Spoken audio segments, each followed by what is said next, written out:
Tonight on Reporting Scotland, a review of Abdelbaset Al-Megrahi's conviction for the Lockerbie bombing is to be carried out by the Scottish Criminal Cases Review Commission. 29 and a half years after the murder of my daughter, I think it's about time that I was given some opportunity to discover what is already known. We'll hear from the lawyer pressing for an appeal. Also on the programme, the First Minister meets with EDF Energy after cracks are found in a reactor at the Hunterston B nuclear power station. High Street staple House of Fraser says store closures are needed to turn around the struggling chain's fortunes. Football fans inspect Murrayfield, the home of Scottish rugby, ahead of a decision by the SFA on whether to replace Hampden as the national football stadium. And Duncan Scott, who made history at the Commonwealth Games in Australia with 6 medals, mentors those following in his wake.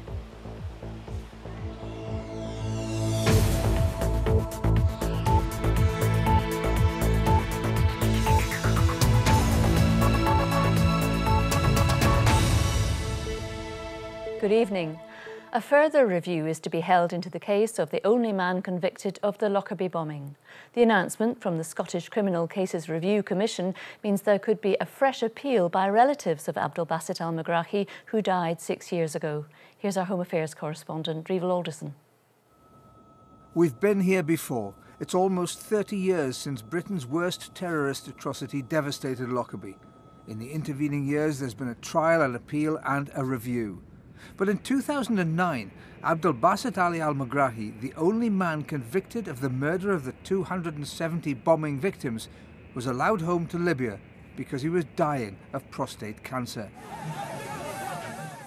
Days before he'd returned to Tripoli, he'd abandoned his second appeal, which followed a 4-year investigation by the Scottish Criminal Cases Review Commission. It concluded Megrahi might have been a victim of a miscarriage of justice. So there have long been questions about why the appeal was dropped. There's always been allegations made that the UK government applied pressure to Mr Megrahi and others, including the Libyan government.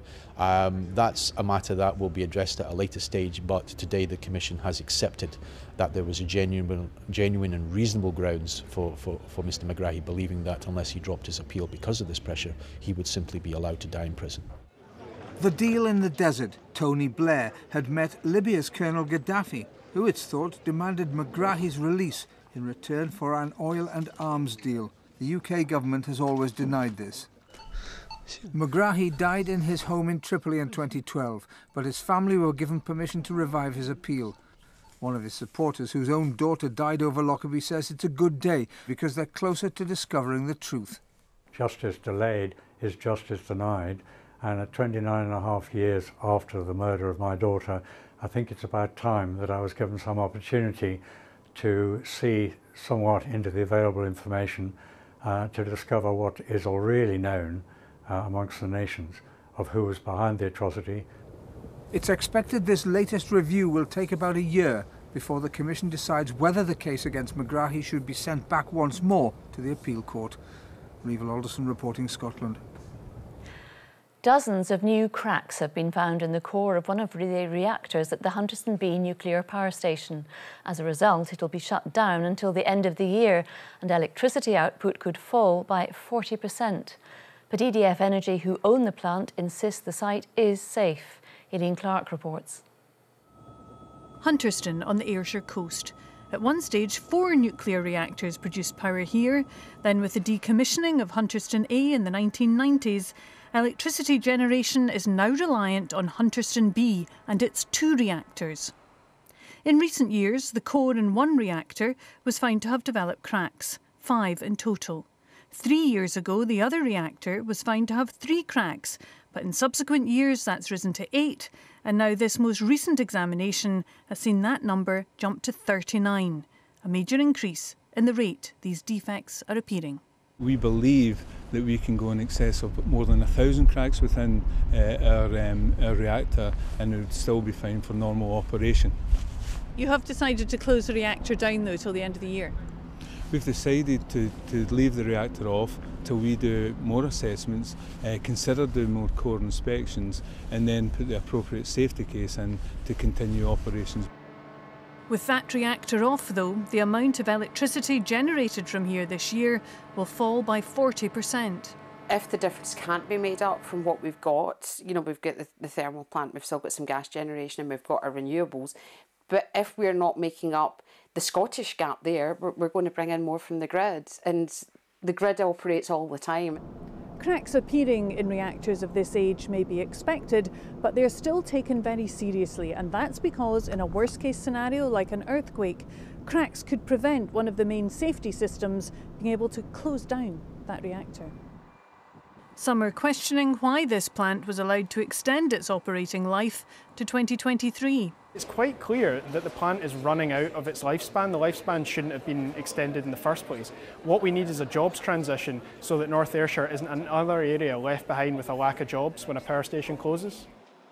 The Scottish Government say they expect the strictest environmental and safety standards at nuclear power stations, and after a meeting with EDF this afternoon, said the company will work with the nuclear regulator to assess its long-term safety case in the light of these latest inspection results. Aileen Clark, reporting Scotland, Hunterston.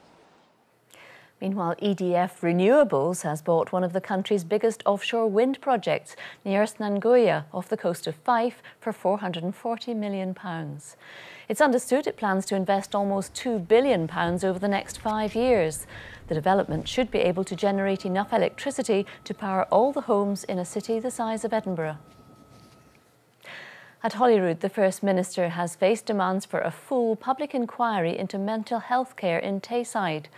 The challenge came from the family of a Dundee man who say he killed himself 4 days after being refused treatment.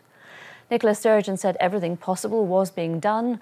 The family say they won't rest until they see real change. This from our political editor, Brian Taylor. This is David Ramsey from Dundee. After a breakdown in 2016, he suffered horrific delusions.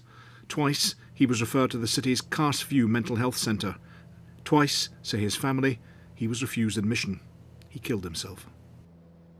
There's so many families in Dundee going through what we're going through, and it's a living hell. That's all I can say, it's a living hell. At Holyrood, anger and frustration from the family. David Ramsey's niece said his appeals had been ignored. He asked for help. Someone who's suicidal, I completely understand that somebody who genuinely wants to take their life, you cannot prevent it. But David's death was preventable because he asked for help on separate occasions. He went up voluntarily, he told them in no uncertain terms that he didn't want to live, he needed help. And like I say, this is not someone who has suffered mental health issues their entire life. This is a man who worked. He worked up for 3 weeks until his death. It could happen to anyone. It could be me or you who needs that little bit of help, and he was turned away. Question number 2, Richard Leonard. The Labour leader said the case was far from unique, and he urged a public inquiry into Tayside mental health care. How many more families must be failed? How many more families need to suffer before you finally recognise that now is the time for change? First Minister. Nicola Sturgeon voiced her deep condolences. She said action was now expected from Tayside. The Mental Welfare Commission has carried out an unannounced inspection. Recommendations have been made, and it is now the Government's expectation, and it should be everybody's expectation, that NHS Tayside responds to and implements those recommendations. Too late, of course, for David Ramsey and his family. They shut the door on us, and they're shutting their door on so many, and I won't stop until we get a public inquiry. Tonight, as MSPs filed out of the chamber, Nicola Sturgeon and others took the chance to visit Brothers in Arms, a Holyrood exhibition about efforts to prevent suicide among men in Scotland. Tough indeed. Brian Taylor, reporting Scotland. A man has been stabbed during an attempted robbery at a convenience store in Edinburgh. The 64-year-old was injured during the incident at USave on Elm Row at around 9 o'clock on Wednesday evening. He was taken to the Royal Infirmary of Edinburgh for treatment for an injury to the abdomen. A man who claims to be a victim of a priest convicted for sexually assaulting children is asking for a meeting with the Pope. 82-year-old Francis Moore, who was convicted last month, has launched an appeal against his sentence. Moore, known as Father Paul, was found guilty of abusing 3 children and a student priest between the 1970s and the 1990s. The man, who was not one of those included in the trial, has written to the UK ambassador to the Holy See. Pope Francis recently had a meeting with a group of survivors from Chile. The jury in the case of a disabled woman allegedly murdered by her sister and daughter in their home in Ayrshire has begun considering its verdict. 40-year-old Lynette Greenup and Shayla Greenup, who's 20, deny assaulting and killing 46-year-old Sharon Greenup between September and November 2016 in the home they shared in Troon. Judge Lady Carmichael told the members of the jury they'd heard allegations of a distressing nature but must reach a verdict purely on the evidence. House of Fraser opened its first store in Glasgow in the 19th century. Now it employs more than 12,000 people in 59 stores around the UK. But its new owners recently announced it may need to close branches in a bid to turn around the struggling chain's fortunes. Here's our business and economy editor, Douglas Fraser. Department stores, the original malls with everything under one roof, have changed a bit. They've disappeared from our smaller towns, but where they survived, in the big cities, have they changed enough to battle for customers who are spending their money online? House of Fraser is the latest to face store closures, demanding its landlords cut rent and end tenancies early in at least some of its 59 stores, 4 of those in Scotland. Or else it could face collapse. High rates, high rents, higher employment costs. There seems to be everything connected with retail is high, including product costs, and all of that contributes to the fact that retailers are limited to the innovation that they can have on the high street. Take central Edinburgh and you can see the challenge. This is one of the 2 House of Fraser stores on Princess Street, its future uncertain. Debenhams has seen profits dip sharply. BHS was here, but it went bust. Marks & Spencer's has done well with food, badly with fashion. Jenner's is owned by House of Fraser, a capital institution now also under closure threat. John Lewis still standing amid the debris. The challenge for them all, changing shopper behaviour. Right now, because I'm going to look at candles, I'm going into the shops because you can't really do that online because you can't smell them and that kind of stuff. But clothes, I would always do them online. I would do them in the shops. It's a combination of looking around, having the experience over here, and when you go home, you can just order it online with your credit card. Things like furniture and houseware, definitely more online because it's so much cheaper. You know, I suppose they don't have the overheads of a high street store, so you're saving so much money. If department stores like this are to survive in this century, they're going to have to adapt to become places for leisure, for an experience, for fun, offering services that you cannot buy online, like nail bars and beauty treatments. And if they fail to make that adjustment, then there's always the experience of BHS to keep in mind. It's completely gone, and the one that was at this shopping centre behind me, well, it's now being turned into a cinema. Douglas Fraser, reporting Scotland, Glasgow. You're watching BBC Reporting Scotland. It's 18 minutes to 7. A reminder of tonight's top story. A review of Abdel Basit al-Megrahi's conviction for the Lockerbie bombing is to be carried out by the Scottish Criminal Cases Review Commission. And still to come, from amateur to the Champions League final in the space of 5 years, we speak to Liverpool's Andy Robertson about his meteoric rise. Should the UK government rethink its refusal to back safe injecting zones for people with addictions to intravenous drugs? Well, a Glasgow SNP MP has told the BBC that the new Home Secretary, Sajid Javid, should see the situation for himself on the streets of Glasgow. Safe injecting zones are backed by the Scottish Government. However, drug legislation is reserved to Westminster. Katie Hunter reports. It's pretty desperate, it's pretty lonely. It's pretty confusing as well. It's estimated there are up to 500 injecting drug users in Glasgow city centre. James used to be one of them. He now works for charity Addaction and supports Fix Rooms. We're protecting his identity. Let's not be naive here. People are going to use drugs, they're going to continue to use drugs, and they're going to take them in whatever way that they fancy taking them. To ignore that that's madness as far as I'm concerned. Supervised injecting rooms already exist in Copenhagen and dozens of other cities around the world. They allow users to inject in a safe space. Many doctors in Glasgow support the idea. Drug consumption rooms are an evidence-based intervention used in other cities with similar problems that have had successful outcomes, and we think the time is right to try something like that in Glasgow now. This is, Glasgow's drug consumption rooms. But so-called fixed rooms are currently illegal. Glasgow MP Alison Thewlis wants the new Home Secretary, Sajid Javid, to think again. It's unacceptable that very vulnerable people are injecting in public places, that needles are being left behind, and that there's literally nowhere else for them to go, because we're not going to solve this problem by doing exactly what we've done. We need to try something different. The Home Office says it has no plans to introduce fixed rooms, and not everyone in Scotland thinks they're a good idea. The idea that you could somehow shift all or most of our drug injecting from where it's occurring at the moment into these settings, into these centres, would effectively mean we would have legalised drug use in Scotland. Now, the implications of that go way beyond the issue of drug-related deaths, and I suspect we would then see a marked increase, not a decrease, in drug consumption. But with so many lives dictated by drugs, people in favour of fixed rooms say the time has come to give them a go. Katie Hunter, reporting Scotland, Glasgow.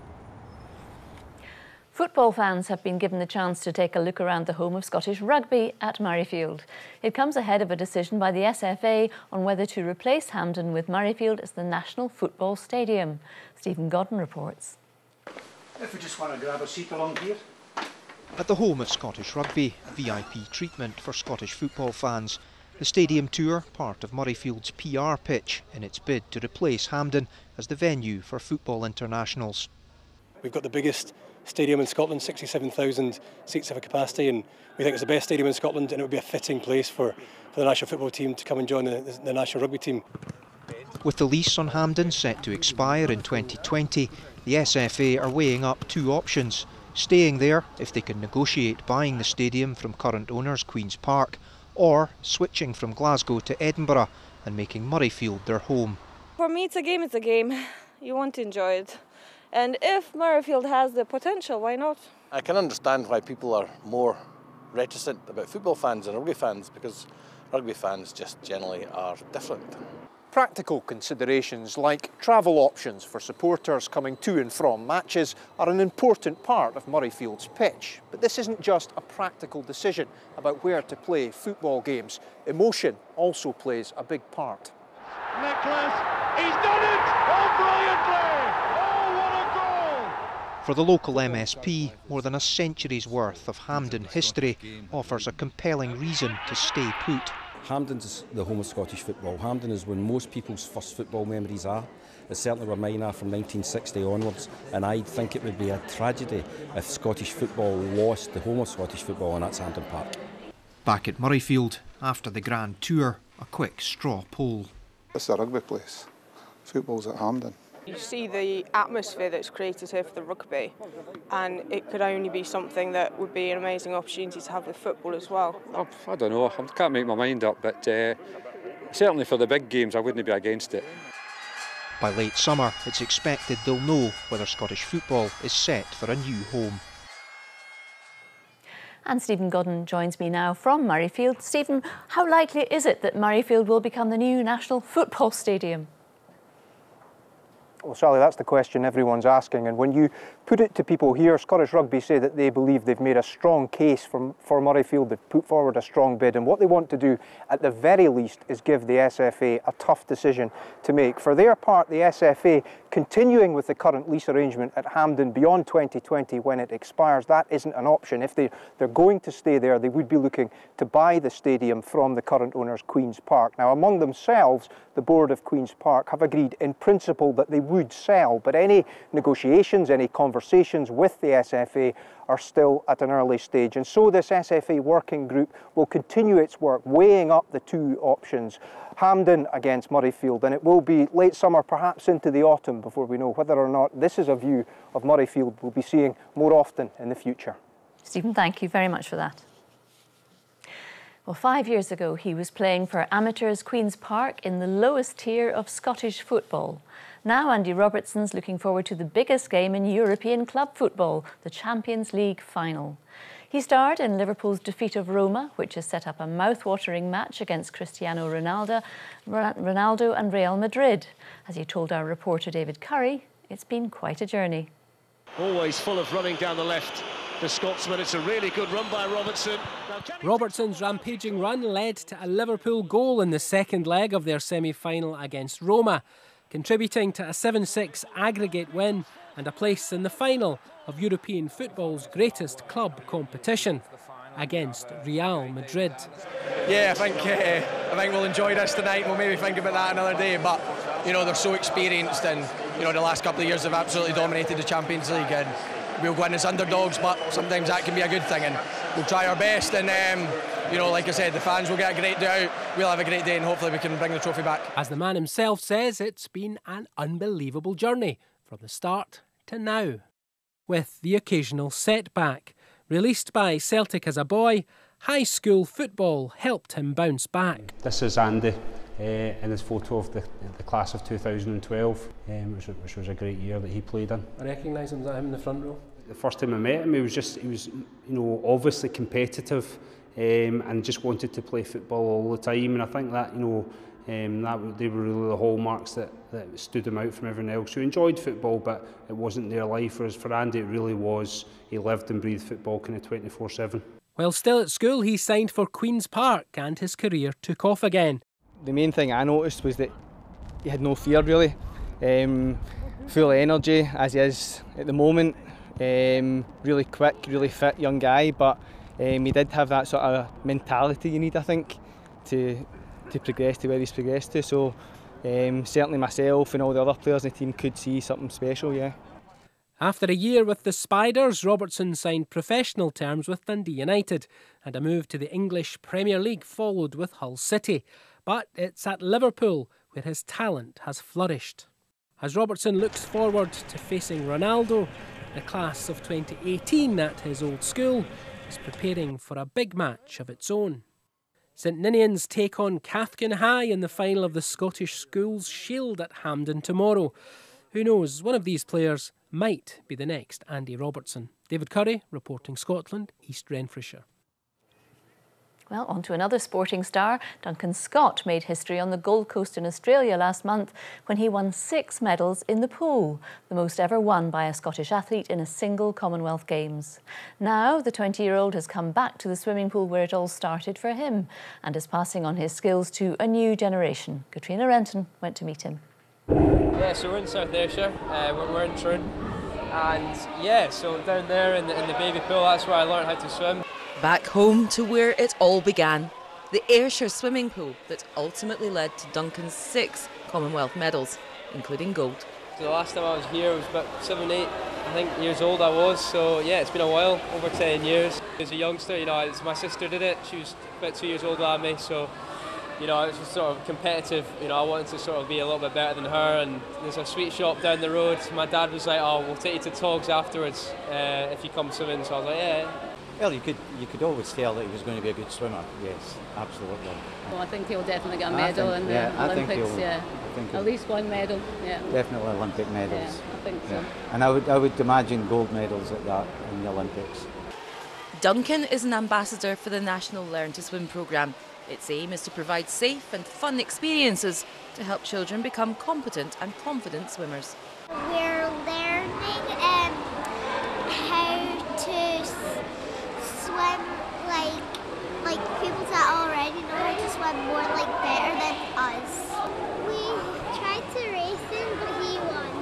Who won the race? Duncan. Did you let Duncan win? And now time for the group photos. Maybe one day we'll be looking back at one of these young swimmers as a medalist in the future. Katrina Renton, reporting Scotland, Troon. A set of photographs from the Beatles' 1964 show at Dundee's Caird Hall are to be exhibited in the city later this year.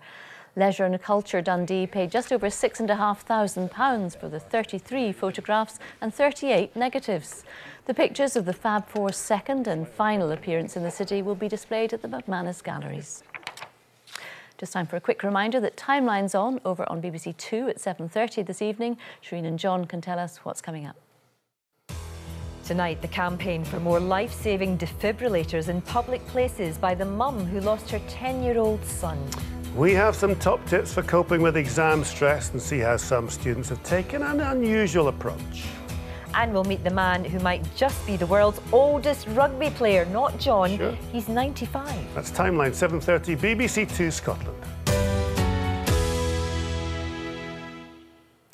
Time to get the forecast. Judith's here. What's in store for the weekend? It's a holiday weekend for some people. It is, yeah, actually, it's not too bad for once. For once, I say a very good evening. It's been an unusually cold spring. Things are set to finally warm up, but it was fairly overcast for much of Scotland. Here's one of our weather watchers' pictures from Tiree, but skip to the other side of the country, and we saw blue skies for Aberdeenshire and parts of Angus as well, so not all doom and gloom.